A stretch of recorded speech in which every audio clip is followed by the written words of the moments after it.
한국은 사계절의 나라입니다. 그러나 이제는 점점 두 계절의 기간이 줄어들고 단연 돋보이는 두 계절만 남았죠. 바로 여름과 겨울입니다. 더우면 몸이 늘어지고 추우면 몸이 얼어 그 두 계절이 오면 어떡하나 싶어도 생각보다 그 계절들을 지내는 게 크게 힘들지 않습니다. 오히려 진짜 참고 견디기 힘든 날씨가 바로 이 거제의 습한 날씨입니다. 이 날씨를 이겨내고자 집에서 하루 온종일 에어컨을 켜보기도 하고 그 에어컨을 쐬고 있으면 냉방병도 걱정되고 지구온난화에 일조하는 것 같기도 하고 불편한 마음을 가지고 있으면서 다음 달 전기세도 걱정되는 요즘 1층 로비 문을 들어서자마자 시원함을 느끼셨을 겁니다. 이건 인정하지 않을 수가 없습니다. 하나님의 전인 교회가 가장 시원하죠. 몸의 시원함과 더불어 하나님의 말씀으로 마음의 시원함까지 얻고 돌아가는 시간이 되시길 축복합니다. 성경의 인물들을 묵상하다 보면 한 번쯤은 느껴보신 감정이 있으실 겁니다. 그 감정은 아니 나도 참 나쁜 인간이지만 얘는 나보다 더한 인간이네 라는 감정입니다. 실제로 성경은 우리에게 많은 사람을 소개하고 있습니다. 그러나 신기하게도 이 사람들 대부분은 완전히 의로운 사람이기보다 걸핏하면 죄를 짓고 믿음이 약해 하나님의 말씀을 반하는 경우가 적지 않습니다. 하나님의 말씀이 기록된 성경이라면 믿음이 좋은 사람들만 등장해야 할 것 같지 않습니까? 그러나 성경은 그런 사람은 없다고 단언합니다. 왜냐하면 성경에서 보여지는 죄가 가득한 모습이 실제로 우리의 모습이며 그런 우리가 하나님의 사랑을 깨닫고 예수님의 가르침을 따라 성령님의 도움으로 변화되어 가는 과정 중에 있음을 알려주고 있기 때문입니다. 오늘 말씀을 통해 나란 인간 본연의 죄성을 들여다보고 직면하여 아직 해결되지 않은 나의 쓴뿌리와 문제점을 고칠 수 있는 시간이 되시길 축복합니다. 본문은 소돔과 고모라의 멸망 이후 아브라함의 행적을 이렇게 소개하고 있습니다. 1절에서 7절 말씀은 그랄로 이주하는 아브라함에 대해서 나옵니다. 1절 말씀을 보겠습니다. 아브라함은 20여 년 정도 정착했던 헤브론의 마므레를 떠나 네게브 땅 그랄로 이주하였습니다. 성경에서는 그가 떠난 구체적인 이유에 대해서는 나오지 않습니다만 중요한 것은 그가 약속의 땅 가나안을 떠났다는 것입니다. 창세기 12장에서도 아브라함은 가나안을 떠나 애굽으로 가게 되는데 그때 아브라함은 자신의 생명을 보존하기 위해 바로에게 아내인 사라를 누이로 속입니다. 인간은 어떤 면에서는 참 강한 것 같습니다. 보통 기억에 남을 만한 큰 잘못을 했거나 크게 한번 되었을 경우 같은 일을 다시는 하지 않을 법도 한데 그런 일들을 구태여 또 하는 걸 보면 말이죠. 세상에선 이렇게 얘기합니다. 인간의 욕심은 끝이 없고 똑같은 실수를 반복한다. 여기서 인간의 욕심은 다른 게 아니라 바로 내 생각과 나의 뜻입니다.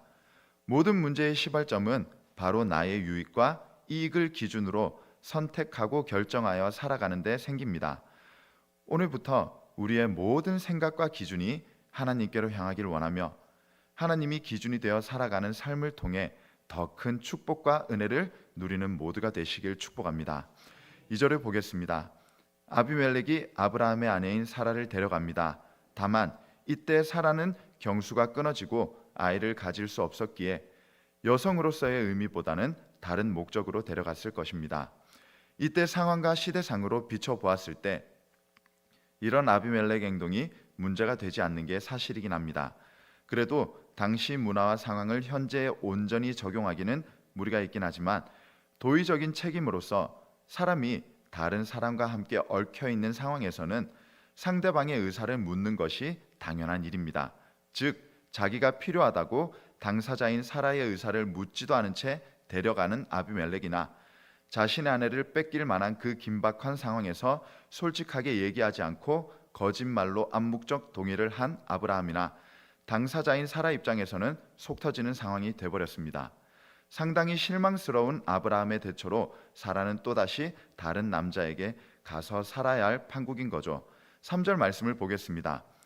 하나님께서는 그 상황이 더욱 최악으로 치닫기 전에 그 밤에 아비멜렉에 현몽하셔서 오늘 낮에 있었던 행동에 대한 철회를 말씀하십니다. 꿈에 나타난 하나님께서는 아주 강력한 메시지로 아비멜렉이 어떠한 행동이든 간에 사라를 개인적인 마음과 욕심으로 대하지 못하도록 막으십니다. 특히나 이 장면은 하나님의 철저한 보호가 드러나는 장면으로 가장 필요한 때에 가장 좋은 걸 주시는 하나님께서 지금도 우리가 인지하지 못하고 알지 못하는 때에 우리를 눈동자처럼 지켜주고 계심을 보여주고 있는 부분으로 이 지켜주심을 확실하게 믿으시길 축복합니다. 4절에서 5절 말씀입니다. 가까이 하지 않았다는 의미는 성적인 접촉을 하지 않았다는 뜻입니다. 즉 아비멜렉은 사라를 데리고 오기는 했으나 그게 단순한 성적인 욕구를 위함도 아니었고, 비록 지금의 기준에서 아비멜렉의 행동은 도덕적인 비난을 받을 만한 일이나 당시의 기준으로 보자면 그의 행동은 왕으로서 합법적인 권한이었습니다. 그는 왕으로서 할 수 있는 일을 아브라함의 말에 근거하여 정당하게 행한 것임을 하나님께 주장하고 있는 것입니다. 그런 상황에서 뜬금없이 죽임당할 상황이니 아비멜렉이 억울함으로 하나님께 항변하는 모습이 보입니다. 우리가 살아가다 보면 억울한 일을 당하는 경우가 많습니다. 그리고 그런 상황일 때 우리는 나의 감정에 몰두하며 쏟아내고만 있는 경우가 많습니다. 그러나 조금 더 성숙한 그리스도인으로서 실수가 없으신 하나님께서 나를 책망하실 때 억울함만 호소하기보다 내가 잘못한 것은 무엇이 있는지를 먼저 확인해 보는 것은 어떨까요? 6절에서 7절 말씀입니다. 하나님께서는 아비멜렉에게 나도 알고 있다라고 말씀하십니다. 아비멜렉 입장에서는 억울할 상황인 거죠. 도무지 받아들이기가 쉽지 않은 상황에 21장에서는 이삭이 태어나는 장면도 나옵니다. 그 직전까지 이런 모습을 보이는 아브라함에게 믿음의 조상이란 명성에 걸맞는 모습이라고는 찾아볼 수 없습니다. 그러나 아브라함은 하나님의 주권적 은혜를 받은 사람입니다. 하나님은 그런 분이신 거죠.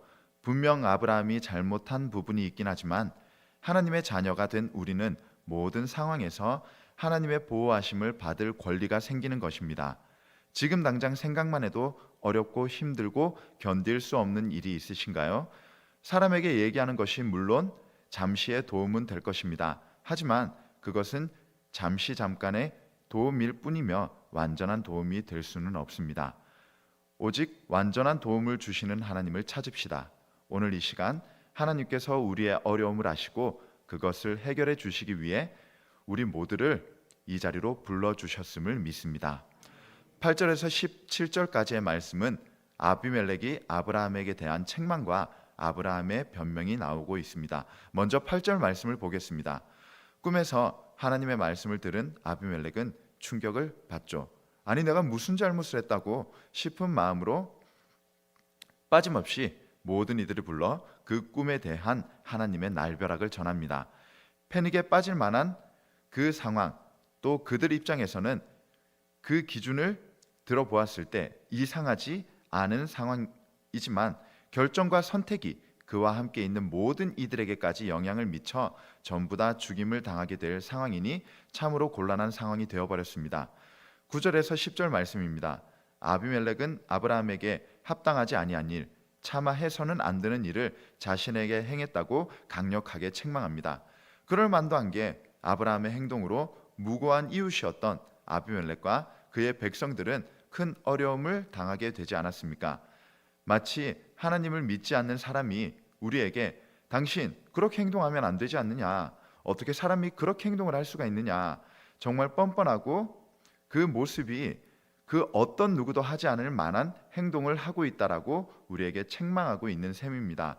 사실 이 모습은 우리 삶에서 자주 나타나는 모습일 수 있습니다. 이유야 어떻든 우리의 잘못으로 인해 주위 사람들에게 피해를 준다면 나로 인해 불편을 겪는 일들이 실제로 더 이상 일어나지 않게끔 노력해야 하는 것입니다. 그리스도인은 선한 영향력으로 주위 사람들을 행복하게 만드는 사람들입니다. 나의 잘못된 선택과 행동으로 인해 주위 사람들이 어려움을 겪지 않도록 노력하는 삶이 되시길 소망합니다. 11절에 13절 말씀을 보겠습니다. 그런 아비멜렉의 책망을 들은 아브라함은 그냥 자신이 행한 잘못에 대해 인정하고 반성을 한 뒤 자초지종을 설명해 문제를 해결하면 될 것을 구태여 궁색한 변명을 늘어놓습니다. 아브라함의 두려웠던 심정은 이해가 가긴 하지만 그래도 그의 잘못이 그 행동에 대한 면죄부가 되지는 않습니다. 사랑하는 신년의 가족 여러분, 이러한 상황은 언제든지 우리에게도 일어날 수 있는 일들입니다. 예수를 믿는다고 해서 성도인 우리에게 고난과 핍박이 면제되지는 않기 때문입니다. 그러나 그 상황 속에서 어떤 태도와 마음으로 상황을 대처하시고 이겨내실 건가요? 아브라함의 잘못은 문제를 해결하는 방법이었습니다. 우리가 돈은 없을 수 있지만 그리스도인으로서 자긍심은 가지고 있지 않습니까? 어려움이 다가올 때 인간적인 방법으로 문제를 해결하기보다 하나님의 방법을 찾으시고 그 문제가 해결되는 과정이 답답하고 불안하고 걱정이 된다 한들 그 시간을 하나님을 향한 믿음으로 견뎌내는 성숙한 그리스도인이 되기를 소망합니다. 14절에서 16절 말씀입니다. 아비멜렉은 아브라함에게 후한 선물을 줄 뿐만 아니라 사라도 안전하게 돌려보냅니다. 이는 20여 년 전 애굽의 바로가 사라를 취하려 했다가 아브라함에게 후한 선물을 주었던 걸 생각나게 합니다. 바로가 그러했듯 아비멜렉도 이 선물을 통해 아브라함과 사라의 마음이 풀려 하나님의 책망을 피하고 싶었을 것입니다. 그리고 그런 아비멜렉의 호의를 받은 아브라함에 반응합니다. 마지막 17절에서 18절 말씀을 보겠습니다. 문제가 해결된 아브라함의 중보 덕분에 아비멜렉의 집안에 내려졌던 모든 저주가 사라지기는 했지만 분명 문제는 해결됐고 모든 게 제자리로 돌아온 이때 우리의 마음속에 찝찝함이 남아있을 것입니다. 그래서 먼저 함께 볼 것은 모든 문제의 발단과 해결 모두 아브라함으로부터 시작되었다는 사실입니다. 우리는 어떤 문제에 대한 해결이 필요할 때 나를 들여다보는 과정을 거치지 않는 경우가 많습니다. 나의 문제를 들여다보는 게 어렵고 힘든 탓도 있겠지만 남을 탓하고 상황과 환경을 탓하는 게 더욱 쉽기 때문입니다. 그러므로 우리는 어떤 상황을 맞닥뜨렸을 때 내가 어떤 태도와 마음가짐으로 그 상황에 임하고 있는지를 확인해 볼 필요가 있음을 반드시 기억해야 합니다. 하나님을 믿지 않는 이들이 그리스도인들을 보며 크게 착각하는 몇 가지가 있습니다. 그 중에 대표격이라고 할 수 있는 한 가지는 바로 교회에 다니는 사람들에 대한 이미지 그리고 그것에 대한 오해입니다. 왠지 하나님을 믿고 예수님을 믿는 사람들은 성령의 감화를 받아 모든 악한 모습과 죄를 끄는 채로 사는 것처럼 보이고 또 그렇게 살 것이라 믿습니다. 그러나 실제로는 그런 완벽한 상상 속 그리스도인은 존재하지 않습니다. 인간은 죄를 완전히 끊을 수 없는 존재이기 때문인 거죠. 그렇기에 우리는 노력하는 것입니다. 죄를 짓지 않는 사람이 아니라 죄를 덜 짓기 위해서요. 오늘 본문에 나온 두 인물을 통해 우리는 많은 것을 배웠습니다. 먼저 아비멜렉에게는 당연한 일일지라도 그 상황 속에서 상대방의 의사를 묻고 대화를 통한 결정이 있었다면 굳이 아비멜렉이 겪어도 될 스트레스는 없지 않았을까요? 즉 내가 옳다고 여겨지는 일들도 때로는 누군가에게 상처나 위협이 될 수 있음을 기억하시고 항상 나의 선택이 상대방에게 강요가 되지 않도록 조심하시길 부탁드립니다. 아브라함도 어떤 문제를 만났을 때 자신의 생각과 뜻을 관철하는 게 아니라 하나님의 뜻을 구하고 하나님께 상황을 해결할 지혜를 구했다면 이렇게까지 문제가 커졌을까요? 앞서 표현하고 말씀드렸듯이 모든 문제의 중심에는 바로 내가 서 있습니다. 그리고 그 문제는 내 유익과 내 기준으로 생각하고 결정할 때 더욱 커집니다. 앞으로 삶을 살아가시며 문제가 없기를 기도하지 않으시길 바랍니다. 우리가 기도해야 할 건 예기치 못한 혹은 내가 해결할 수 없는 문제를 만났을 때 하나님 앞에 엎드리는 것입니다. 내가 해결할 수 있다는 자만과 교만이 아닌 하나님밖에 이 문제를 해결해 줄 수 있는 이가 없음을 인정하시며 작은 일을 크게 만들지 않으시길 바랍니다. 그리고 마지막으로는 그럼에도 불구하고 하나님이 택하시고 하나님께 속한 자, 즉 하나님의 사랑을 받는 자는 하나님의 은혜로 말미암아 결국은 그 문제와 상황이 해결되는 은혜를 누리게 됨을 기억하시길 축복합니다. 그리고 우리는 이 해결이 내 생각이 되지 않도록 부단히 노력해야 합니다. 내가 생각할 때는 이런 결과가 이 모습의 해결인데 왜 하나님께서는 이렇게 해결해 주시지 않으실까? 이렇게 해결해 주셨으면 좋겠는데와 같은 마음을 가지지 않도록 노력해야 한다는 것입니다. 그저 하나님의 뜻대로 하시길 바라고 믿으며 내가 살아가야 할 삶의 자리를 묵묵히 지켜주십시오. 해결해 주실 거란 맹목적인 믿음으로 손 놓고 있지 마시고, 하나님, 제가 이런 잘못이 있고 이런 문제가 있습니다. 그래서 이렇게 해결되도록 도와주시길 원합니다. 기도하시고 찬양하시고 말씀을 묵상하시며 그 시간을 지혜롭게 견뎌낼 수 있기를 축복합니다. 오늘도 하루를 세상 속에서 치열하게 살아갈 모든 신년의 가족들에게 아브라함에게 임한 하나님의 보호하심과 지켜주심과 사랑이 넘쳐나는 하루가 되시길 예수님의 이름으로 축복합니다. 기도하겠습니다. 사랑의 하나님, 오늘도 우리에게 주신 말씀을 통하여 나의 잘못을 뒤돌아보며 내가 그 잘못을 어떤 해결 방법으로 임해야 할지 다시 한번 깨닫는 귀한 시간이었습니다. 남에게 강요하지 않고 남의 의견을 듣지 않는 것이 아니라 항상 대화하며 소통함으로 문제를 지혜롭게 해결할 수 있도록 우리를 축복하여 주시옵소서. 나의 생각과 나의 뜻으로 문제를 해결하기보다 하나님의 지혜를 구하는 우리 모두가 되길 원합니다. 철저히 낮은 자리에서 하나님의 마음을 구하며 하나님의 생각을 알길 원하오니 우리에게 알려주시는 은혜가 넘쳐나도록 축복하여 주시옵소서. 오늘도 세상 속에서 문제를 만나며 살아갈 것입니다. 그 문제 속에 기도로 먼저 반응하며 기도로 먼저 철저하게 낮아지며 기도를 통하여 하나님과의 대화가 이어지는 우리가 되게 하여 주시옵소서. 오늘 예배 자리로 나오는 발걸음 위에 소중한 예물을 함께 가지고 나왔습니다. 하나님, 이 예물 안에 담겨져 있는 그 마음 하나님께서는 아실 것이라 믿사오니 가장 좋은 때에 가장 필요한 것으로 채워주시는 하나님의 은혜가 있을 수 있도록 함께하여 주시옵소서. 감사드리며 예수님 이름으로 간절히 기도드립니다. 아멘.